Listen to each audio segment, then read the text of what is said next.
बड़े मिथुन चक्रवर्ती निहार। काला काला साड़ी लावल पड़ल बाटे भारी, देखा देखा रन भाभी होता मारा मारी। बात देवर पाइल बा भाभी बोले के पड़ी। वो खानदान उजाड़ देव हम क्यों हमरे देवर के हाथ से लगा के देखा। पियवा मिलल कोरिया देवरवा बाटे गोरे ओही देवरे पा, दिलवा डोले थोड़े थोड़े ओही देवरे पा।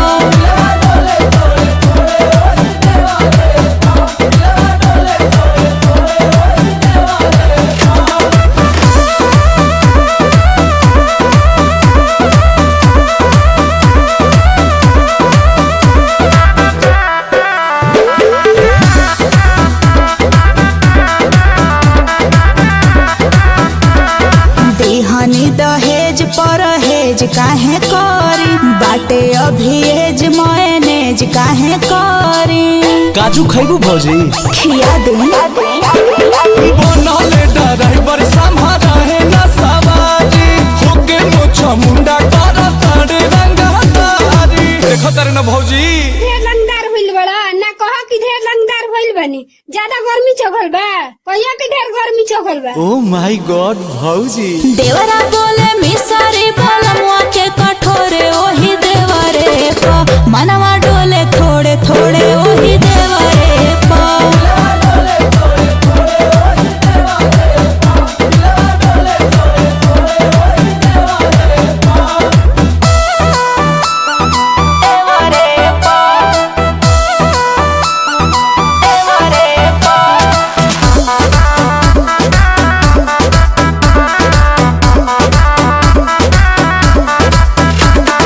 रहता जे अंकुश कॉलेज में संगतिया, लालू से बियाह के नयाइत नौबतिया।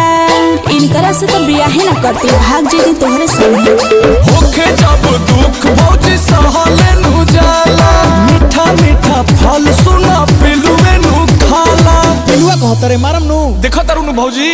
आपके का समझलो हीरो कि शेर का हवो सवा शेर हवो। भौजी तेहू तो बेलने बाड़े। मार मार के मुस्की कक्कर ताके हमरे ओरे ओही देवरे पा, दिलवा डोले थोड़े थोड़े ओही देवरे पा।